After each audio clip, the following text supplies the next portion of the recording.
Hello, good evening, everybody. How are you doing on this Thursday evening? I'm Carol, and welcome to Rise with Carol Gockel.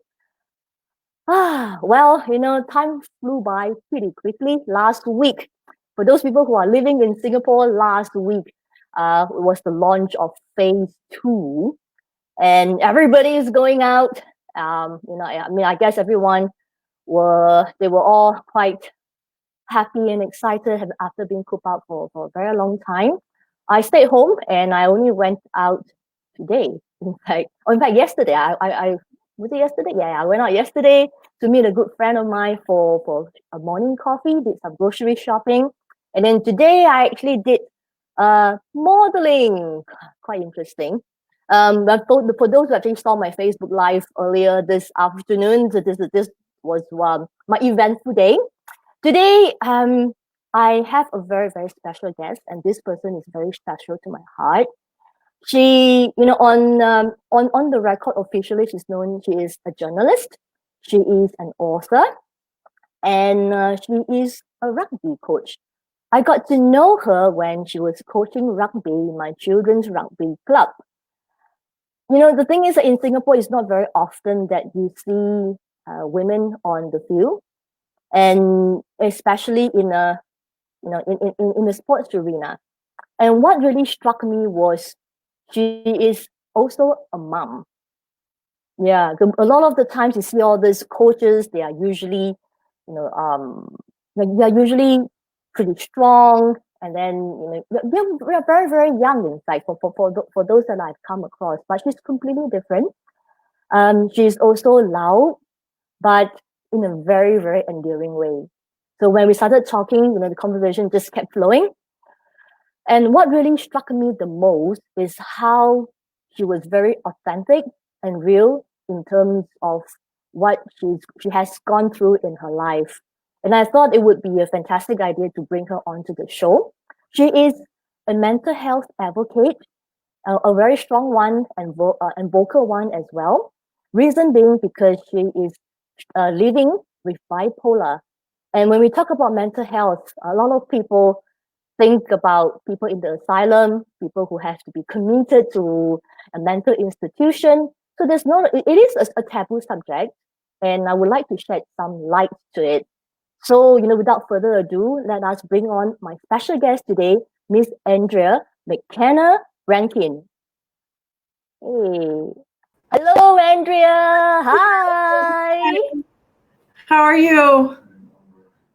I'm great. Thank you for agreeing to to come on this show. I know it's not easy being a mom and having to stay up late at night on a weekday, midnight as well. Yeah. Thanks for having me. I just had my daughter come up and show me her full face of makeup. So so it's not over yet. The day's Would you share with the audience a little bit about yourself? Tell us your story. Sure. Well, I'm from the United States, and I was raised in a small town called Mystic, Connecticut. That's in New England, in the northeast corner. It's between Boston and New York. And I played sports. I played field hockey. Went to college. Played field hockey at Boston University. Went to work in London, New York City, a little bit in Boston, and then I moved to Chicago. And had a really great experience living in that city. I consider that pretty much my home, if not my second home, aside from Singapore. And I've been a journalist for 30 years. I started at 19 years old at a radio station in Rhode Island and was a newscaster and news writer. So I've been writing, for my whole career. And in the last 10 years, I've been able to focus more on lifestyle, and especially talking about mental health, which is really something that I want to share because of my experience, having been diagnosed with bipolar disorder after some serious episodes in my late 20s and early 30s, which we can talk a little bit more about. And basically, I'm here with my husband and my daughter. She was born in Singapore. Singapore is home, and we love it here. And we are involved in the rugby community. My husband is still kind of an old boy rugger. I'm a retired rugby player. I haven't played in like 11 years, but it was my joy to play that sport. And now I'm so happy and proud to be able to coach my daughter and your son with the Titans. And that's how I met Carol, and we've become good friends. And just thanks so much for having me on to talk about mental health. And it's certainly an issue where people need education and acceptance, and they have questions, and let's answer some questions. So fire away. Yeah. Well, so, this is something that is an open invitation to the audience who's watching us live right now. If you have a question for Andrea, feel free to put your question into the comments below, in the comments box below, and Andrea will be able to answer your question. And Andrea, just for the benefit, for understanding for the audience, what exactly is bipolar disorder? What are the symptoms? Yeah, great question, because we hear it used to be called manic depression. And it's actually a pretty good description, because it's mania, manic, and depression, which is, so high and low, and bipolar being, the two poles. It's a mood disorder, and it's about unhealthy mood swings between very, very high activities and very, very low. So when you have regular depression or anxiety, you have certain symptoms like, okay, I don't want to get out of bed, or I'm really nervous. And those are serious conditions as well. The difference between bipolar disorder and other mental health issues is that you get this manic high, which for myself was interesting, because I masked it with a lot of my activities in my life. I mean, like a strong drive for success, a strong drive to do a lot of different things and try to be the best at everything, and just go, like rugby. It was like train, go on as many tours as you can, stuff like that. And it seems like, oh, wow, that person has a lot of drive. But what happens with mania is that you get to an unhealthy level of that mania. You're not eating or sleeping. Other symptoms of the mania is like spending too much money, promiscuous sexual activity. And not everybody has all the same symptoms, but you have a grandiose idea that you can do anything. And sometimes people make very bad choices when they're in that state. They may have reckless behavior, like drinking and driving, or just drinking, or other really bad choices, like get on a plane, let's fly to another country, and I have to work tomorrow, but I'm not going to worry about it. Like crazy stuff. I never did that, but I've heard stories. So, and then of course, depression is very tough to deal with. You eat too much, you don't eat enough, you sleep too much, you don't sleep enough. Work is excruciating to get through a work day, to get out of bed, take a shower. You don't want to take care of yourself. So those are the really strong descriptions of what it's like to have bipolar disorder. And you can change between days or months or years. And, depending on how your treatment, if you're treated, you'll see these mood swings. So essentially it's mood swings from very high to very low, with periods of normalcy in the middle, which is weird, because a lot of my life, I didn't know what normal was. What's normal? Like, what does it mean to be calm? You know me. What does it mean to just sit and listen? And I still have sort of an energetic or rajasic personality, as some people say here in Singapore. But I've had my moments where I don't want to talk, or I don't want to leave, or, I don't want to take care of myself. And I'm in treatment, of course. So you have to balance that out with your treatment plan. In my case, it's medication. It has made all the difference in my life. It has made me a healthy person. And we can get to this later, that, it's the reason that I'm here alive is because I was treated properly with medication. One of the biggest distinguishers of bipolar disorder is suicide attempts. And in the US, a few years ago, the stats were about 50% of people with bipolar disorder attempted suicide, and about 19% succeeded. So that's going back a few years, but generally these trends they're not going up and down. They're relatively the same. So I suspect that those numbers are probably the same. And interestingly enough, it doesn't matter what country you're from necessarily, or what race you are, or whether you're a man or a woman, or anything about you. Mental health problems do not discriminate. So everyone in every country may have incidences of people having bipolar disorder. We're all one people when it comes to that. So Yeah, Yeah. I covered a lot in that answer, but there's a lot to go from there. So Yeah, that's, well, I yeah, mean, this is really good sharing. True, true. And how old were you when you were first diagnosed? yeah. So the history is interesting, and at the time, not unusual. I had Mm, some depressive symptoms when I was in my late teens, mm, and I had anxiety, but I was a successful person. I had a lot of drive, and I tried a lot of things, and people thought, oh, she's fine, you know. So I went to college, got through college, and it wasn't until my later 20s that I started to have really more serious depressive symptoms.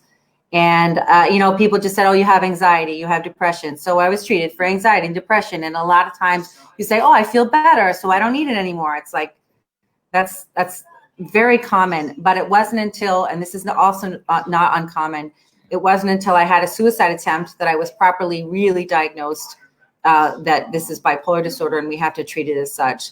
right. Nowadays, the early intervention is better. People are Mm-hmm. finding out sooner in their life.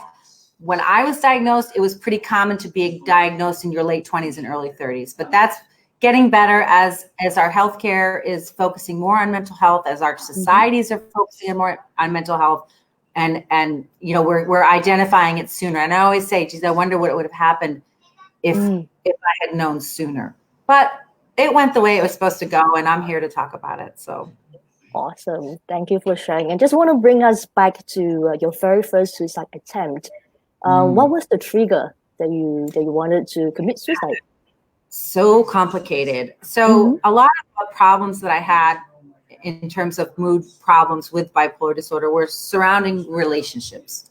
It's Mm, just the way that it manifested in my life. It's not uncommon with mental mm-hmm. health in general, but relationships were my big trigger. So I went through a fairly bad divorce in my late 20s, which is when the bipolar started to emerge. Mm-hmm. And yeah, I got involved. Like I was going through the divorce, got divorced, had like a rebound. Oof, so embarrassing. And that was like a bad. I was in bipolar like craziness, and I was making bad decisions about who I was dating and what I was doing with my life, and it really led to kind of an you know a breakup. And for me mentally, like I fell apart, and I just said I can't take it anymore. I can't go through another breakup. And I don't want to be here. I'm done. I can't feel this anymore. The feelings are too strong, and I want this to stop. And I think that's what people don't understand or want to understand. Maybe is more common nowadays. That you just want the pain to stop. You Yeah. know, it's not like you want to throw everything away that everyone's ever given you. It's not this ungrateful move. You know, it's like it's Yeah. actual pain, and physical pain and emotional pain are trigger are the same in your brain. Like it feels the same. Um, it's equally serious. Yeah. So it's just want the pain to stop. And I wanted it to stop. And Mm-hmm. I overdosed on my anxiety medication and was brought to the hospital. And they saved my life. My friends Yeah. saved my life. Your friends saved your life. So did you make this call to your friends, or you were just Yeah, found, just to happen that you were yeah. found? I don't remember a lot about it, but I did Mm-hmm. call at least one, maybe two friends. I might have even called my ex-husband. I'm trying to remember. I think I did, but they sort of all called each other and got me to the emergency room and saved me. And thanks to Northwestern Memorial Hospital in Chicago, because it's got to be hard to have people come in there like that. And you know, I needed them, and they saved me. They saved my life, and so did my friends. So Yeah. yeah, heavy. And it is. But at the same time, the good thing is, you have true friends with you who are very, very supportive, and that's very important to surround yourself with a bunch of people who are supportive of you, right? And Right. girlfriends in particular are very, very important in a Oh woman's life. yes. And Yes. with my rugby team, absolutely, some of those people were on board there. And also, when I was in the hospital, Mm-hmm. which funny, you know, like it changed my life to be in the hospital because for the first time in my life, I got help for Mm, this problem. And I remember feeling relieved, and also that my friends from my rugby team, they stepped up, and my family couldn't come out to Chicago. They didn't know how to deal with it. People didn't know what to do. But I had a couple of mm, friends who took control of my care, essentially visited me in the hospital, had like a rotation of people that would help me. Maybe it was get to therapy session, or, you know, let me stay at their house for a couple of days so I wasn't alone. And they're the ones, it was 6 or 7, maybe 8, maybe 10 people that just, it's time to help. And they did. And I'll always try to remember that. And that's why I help people so much now. I feel compelled to pay it back. I'm here for a reason. And one of those reasons is to help my friends, or maybe even people that I don't know that well, and just do what they did and listen and don't judge and help and give. So it's been a really important part of my development with accepting bipolar disorder and living with it. Yeah, I love the way that you say that, that it's a lot about having a conversation and talking about it so that people understand. Well, I guess in Asia, because people don't talk about it, partly because of shame and fear, and a lot of the things that we when you talk about mental health, people always think that these people are crazy and then they shouldn't be part of the society. So most of the time, people don't want to talk about it for fear of rejection, for fear of ostracizing as well. How long have you been living in Singapore? I've been here, I'm in my 9th year, and I definitely can speak to the issue of stigma here and in the US. Stigma is real. Societies are moving to be more accepting of issues, but you still hear jokes about, oh, she's manic, or she's crazy, or oh, I'm so bipolar today. I don't particularly get offended by that stuff, because I'm like, I know exactly what they mean when they say that, but oh my God, one of my friends is on. Ashley, my friend from Chicago, early days. Love her. She's proud of you. Yeah, she was there. She was around in Chicago when I was going through those things. But back to stigma. And so certainly in the US, it's a low blow, and it's super easy to call somebody crazy, especially if they really are having problems. And you're just like, like, it's painful. And then since I've lived here, as I've gotten to know people in the community, and I do some charity work, and I do know that people do feel stigma, and they do feel fear to discuss it. And a lot of people will say to me, and they say this to me in the US too, but here as well, since this is my home now, you're so brave to talk about it. Aren't you afraid what people think? Are you embarrassed to say you've had a suicide attempt? And I'm like, you know what? No, because I'm still here, and I'm here for a reason. And and that reason is to share that you can be strong and still have problems, and you can be a good person and still have mental health problems. I mean, it's an illness. These are illnesses like diabetes, like heart disease. Why should we be ashamed to say that? So I think we really just need to educate people. I'm not a bad person. I'm not a terrible person because I had those experiences, a suicide attempt or depression problems and problems at work or whatever because of it. I missed work. No shame, and that's a tall order for a lot of people. But we have to just keep trying. And people like myself, people that I work with, my friends, I'm sure will also say, keep talking about it and ask the question. And this is how we grow as people. Indeed. And I have to tell you that I couldn't be more proud of you, what you stand for. And I can totally relate to the part where you say that relationship was one of the trigger, because I attempted suicide myself. And at that time, it wasn't a logical thing to do.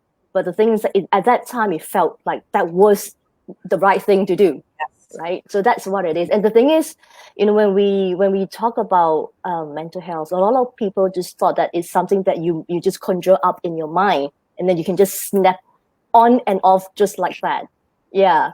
And it isn't the case. No, not at all. So, and that's why we need voices like yourself, to talk about it for people to understand. It is not like a disease that can be spread. It's not contagious. Right. However, sometimes it's more often than not, it's being triggered by certain trauma in someone's life. Right? And then sometimes, it's also circumstantial as well. Because living in the modern lifestyle, we have a lot of stressors in our lives, and then there's so many things going on, and and things are happening at like 1,000 miles per hour. It is I would say almost crazy, okay, almost crazy to actually think that people don't suffer some kind or some level of depression or any mental health situation, right? But what is the most common misconception about what you are going through when you talk to people about it? And what are the most common misconceptions from people who hear from you? Yeah, you've touched on a couple of things. One is that this is going back to your introduction. One is that people should be institutionalized. You know, you need to be. Oh, doesn't that mean you're like not smart, or that you should be in a hospital? And I'm like, okay, so that's one misconception. I've been hospitalized twice since I was in my early 30s. So I'm 49. I was probably diagnosed around 30 years old. So in like 20 years or 18 years, I was hospitalized twice. You know, like a week each or something. That's not, I don't even know how to measure that. It doesn't matter. But that one, that people think you should be locked away from society and shouldn't have influence on other people, on kids, on relationships, and that you shouldn't be in society. That's nonsense. And then the other one you mentioned was, what was it? You mentioned nature, nurture. You mentioned the environmental impact and like your internal impact. Those things I think are absolutely true. And to piggyback on that is what people think, and you said this, is that you can just knock it off. Hey, now I remember someone telling me this a long time ago when I needed help. This was not a friend. And she said, why don't you just knock it off? And I was like, absolutely not helpful, you know? So that's probably the worst thing you can say to someone. And that's definitely a misconception that those kind of words like, oh, just stop it. Oh, knock it off. Oh, you know, like, can you just get over yourself? It's, you know, that kind of thing. That hurt. Yeah. You know, it used to hurt me. Now I just know better. And I try to tell people who are going through it, like, that's a big thing, because a lot of people do say, well, can't you just like meditate and just like change your attitude? Now, I know there's some really, really good therapies, and there's some good like thought processes and techniques that you can use. And I do those, and I agree with those, and I like those. But for me personally, with bipolar disorder, which is a chemical imbalance, I need medication. So that's another misconception too. Misconception number 3, that you can just get over it and you don't need medication. Well, I do.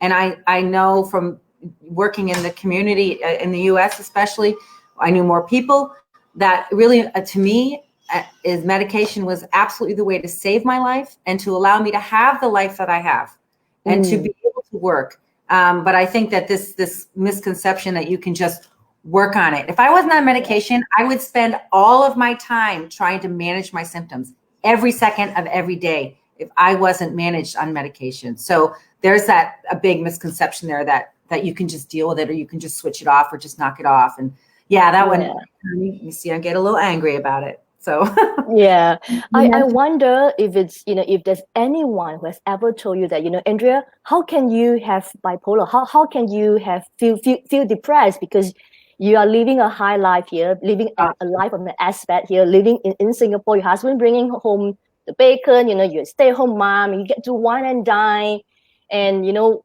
what? There's nothing you need to be depressed about. You know, why are you suffering from mental health problems? It's all relative. However, people's lifestyles are, although generally the people who are in poor communities, or lack of healthcare and lack of social support, definitely have it harder. That's absolutely true. But generally, I would say it's all relative. Like, you don't know how hard it is to live my life. You don't know what it's like to be me. And that comes from a really new movement I've seen in the past, 10 years in the world, is empathy. You have to look at someone's life and be empathetic and be like, well, maybe they have this and I don't have it, and I don't understand what it's like to have that much. But yes, I mean, bipolar still affects me, even though I'm in treatment, even though I'm medicated, even though life is good and we're having a blast. I mean, if you know Carol, you know me and Chris and Georgia, and we're just living our best lives and working hard at it. And yeah, I know some people don't understand, well, how could you possibly have any problems? But it's relative. Everyone's experience is relative to what stressors they have to deal with. And it's all different. But it really comes down to, if I were to educate people, I'd say, you know, open up your heart and be more empathetic, and try to put yourself in their shoes, to feel what someone else feels, and to try to understand their situation. it's a lot of work for people, but I think people are getting there. But definitely there's that idea that if your life seems easy to someone else, how could you possibly be so ungrateful or, complain or be depressed or have problems? Well, everybody does, and it's all relative to what their experience is. So yeah. Yeah. So how does Chris deal with your symptoms? Because sometimes it just comes, right? You have absolute no control over it. So how does he deal with it? Well, I mean, in a sense that I always feel like I do have control over it until I don't.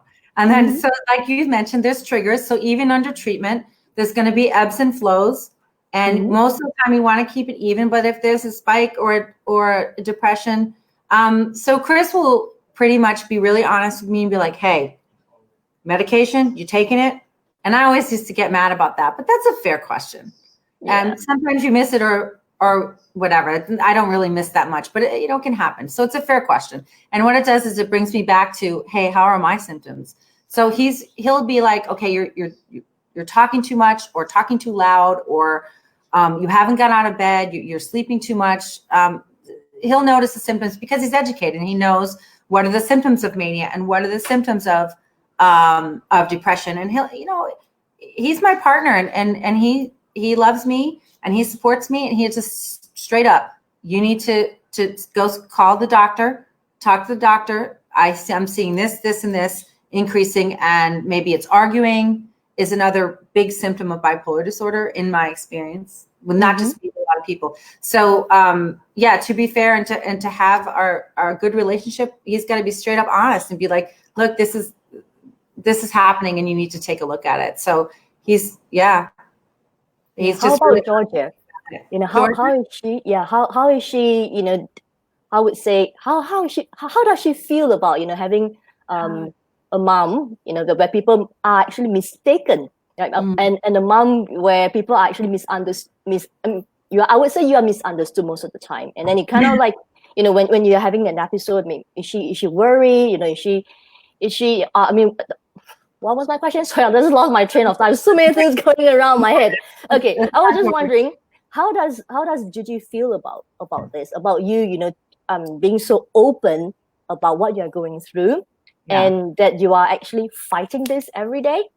Yeah.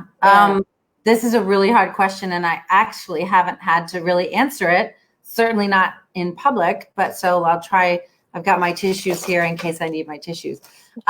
She's still young. She's just turning 8. And I don't think she understands exactly what it is, except she knows mommy takes medication. She's been sitting with me as I put my medications together, like every week since she was 2.5 or 3, like helping me, put these pills in the different containers. So she knows mommy needs medication. She knows mommy's behavior is not always as good as other people's behavior. And how do you know that? Well, when someone's happy or sad. So if she sees mommy's really happy or overly excited, she notices. And if she sees mommy's really sad, I think that affects her more. But there's anger on the one side and sadness on the other. So she would pick up on those basic emotions. And just like any kid would for any parent, though, you must understand it's just a degree of it. It's all she knows. I mean, I'm her mama and she loves me and accepts me. And that's the greatest thing about being a parent. Because I remember people thinking, oh, your kid's going to hate you, or I don't know. I don't think that. But I think that she is affected by feelings of anger and anxiety and depression and sadness. And I'm still trying to figure it out. I mean, I try to talk to her about it a little bit and be like, mommy's sad today, or I try to be honest with her. And if she asks me, but she hasn't pressed me a whole lot. She's really just accepting, this is my mom. This is mama, and right now, that works. So I know that down the road, she may have more questions. She may, want to know more things about my life, that like the suicide attempts or why did that happen? But you know what? I will have the best answers because I understand it and I know it. And I believe in recovery. And I know that I can answer those questions for her, however hard they may be. So I hope that answers your question. It's a tough one because we don't want our kids to think we're not good enough, but this is it. Yeah. This is what we got. So it's the best I can do. And just every day remembering. And my doctor, my psychiatrist, always, she puts pictures of my daughter and other children on her wall to have us turn around and remind us, why are we here? What are we doing? What is our goal? What are our goals in life? To got to raise this little girl. Gigi needs her mama. So we've got to get healthy and we've got to take care of ourselves. And it's been a really good, I don't say it's a trick, but it's a really good technique to say, I have a bigger purpose than just, getting up every day. I have this little girl to take care of and a relationship to have with my husband. So we have to work. I'm just wondering out loud, sorry, I have to interrupt you there. Just wondering out loud, because we're both moms, and one of my greatest fear is I will raise kids who are not in tune with how they are feeling, and I'm also worried that they don't feel empathy towards others. Has that ever been any fear? Because you are still fighting against bipolar, and at the same time having to raise Georgia, right? Was there any fear that you might kind of just affect her in an adverse way growing up? I think that I don't know what it's like to not be bipolar, so I don't know. I think I just generally worry about that, not because I'm bipolar, but generally. I think the only thing is that having really strong emotions can affect your children. But if we're just honest about it, I'm working on that. I work on that all the time, of like how honest I am about what I'm feeling and why. So generally, kids need to feel loved and not threatened, and they need security. So I think at the end of the day, if she knows her mama loves her, which I tell her all the time, then we can work through that. So I think we all worry about if someone has a meltdown or get angry and it's going to hurt their kid in the long run. But that's up and down emotions is part of every person's life. And we all have to sort of deal with that guilt or fear, but accepting and loving yourself is way more important than hammering yourself over the head because you cried or got angry, or it can happen to anybody. So but yes, I do worry about it. There's a really good question from Anita Carr. Did you see the question? Yeah, and Anita says, "Hi, Andrea, I really appreciate your honesty. Now that you have gone public, how would you handle the questions or concerns that may come from the parents from that you coach?" That's a really, really good one. Thank you, Anita. Yeah, that's a great question. How would I handle it? Just the way I'm handling it now, honestly. And what would I don't worry about it because I'm a successful person. I have friends. I've been dealing with bipolar for a long time, and I'm a successful patient. My doctors call me like a success story because I follow the treatment. I'm doing great. I mean, it's not contagious, like you said, Carol. And I would just deal with it very honestly. And hey, this is just another thing. And I don't hurt children. And there's nothing that I would say that would make, oh my God, that coach is bipolar. It's not like the bipolar coach is like a bad, character or something. So I wouldn't worry too much about it. And I was a very committed rugby player. And what I have to share with children is I think clear on the field. And Carol, you've seen that. So being bipolar has nothing to do with my ability to be a coach.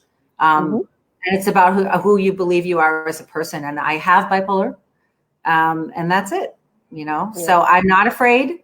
I will answer any questions. And if they have concerns or fears or something, that's on them. I can educate them, and they're not, bipolar people are not dangerous. If anything, people with mental illness hurt themselves before they hurt other people. And I think a lot of people don't know that. I worked with the Chicago Department on trainings with them. And so I know a lot of stats about that part of life, which a lot of people don't know that. But no fear. And I will answer the questions. And if they have a problem, it's on their side, not mine. I'm a good coach, and I love it. And I love working with the kids, and I love that game. Yep, and my kids love you very much. Your kids are great. And I hope that people can tell I love the game, regardless of whether I'm American or have diabetes or have bipolar disorder or, had a bad day. Hopefully that's all acceptable. I'm good with me. So. So we can all see that Andrea name today, she says her name today is Bipolar Phoenix, right? So can you tell us a little bit about this term, Bipolar Phoenix? How Yeah. did it come about? Yeah. Yeah, well, I know there's another person watching that also is a Phoenix, and one is you, Carol, and there's Vanessa is also a Phoenix out there. I see her commenting.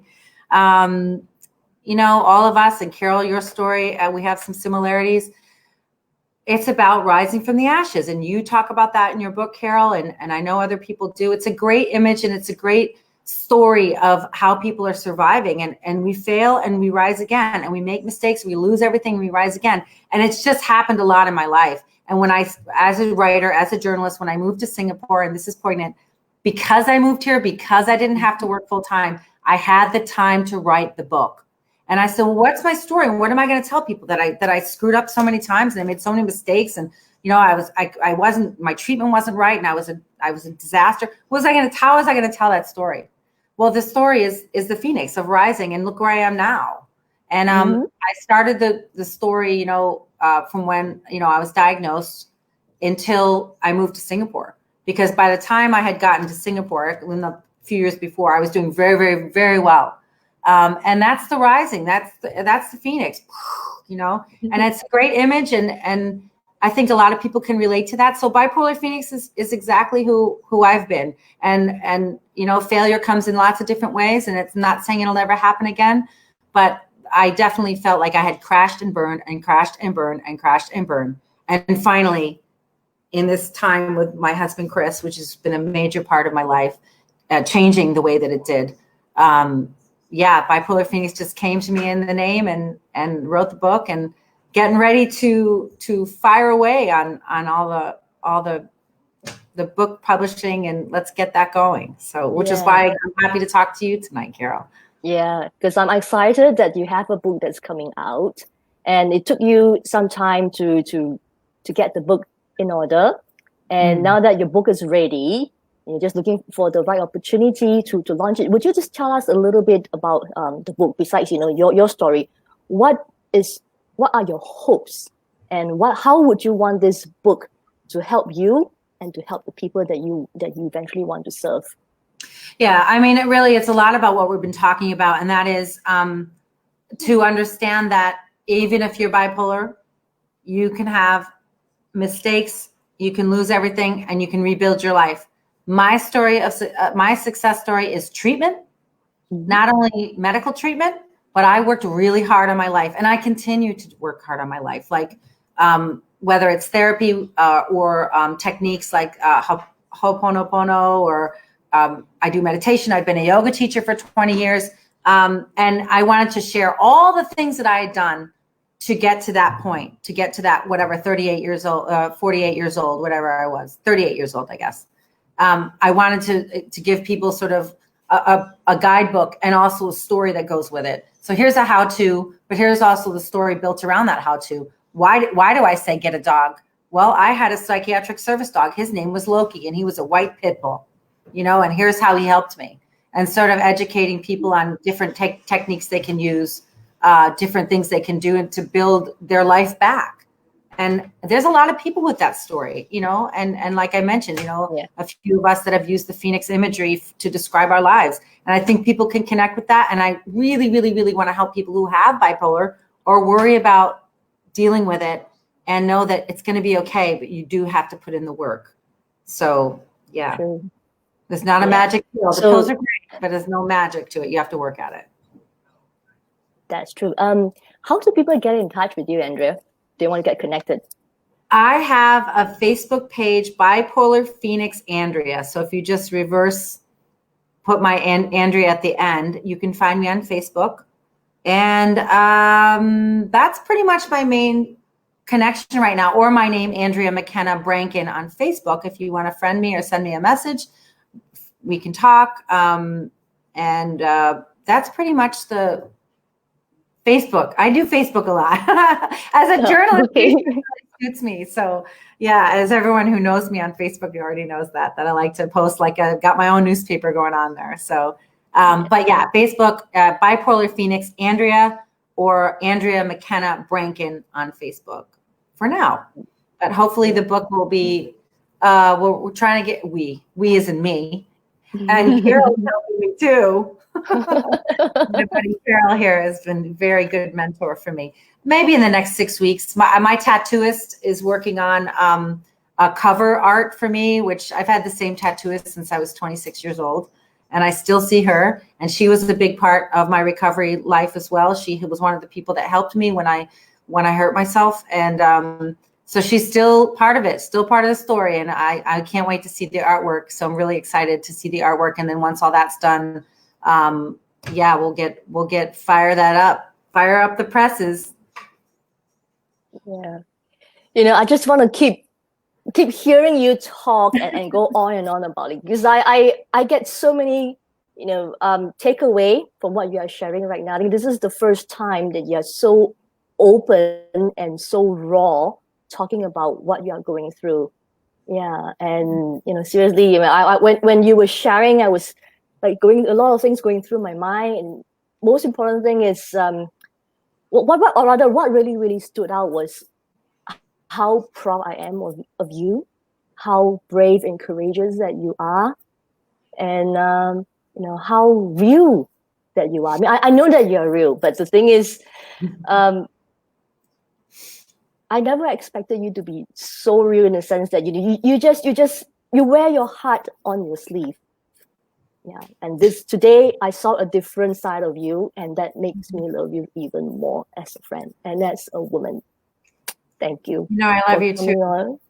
Thank you so much for having me, and just, you know, shine that light and keep shining your light, Carol, because you inspired me, and everyone should know that one of the reasons that I am moving forward is because of Carol. And I'm so thankful that I met her through rugby and that we've been able to work together. And absolute, you know, same right back at you. Admire you very much for pulling yourself out, telling your story, and helping lots of people, and also helping me get going and having me on the show. And let's have coffee again.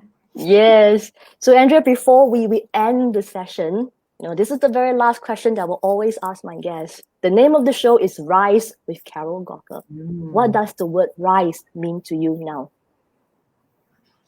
Keep going, keep it moving, keep it moving. I tell that especially when texting is so easy to do nowadays. What do you say to someone who's struggling or they're having a bad day?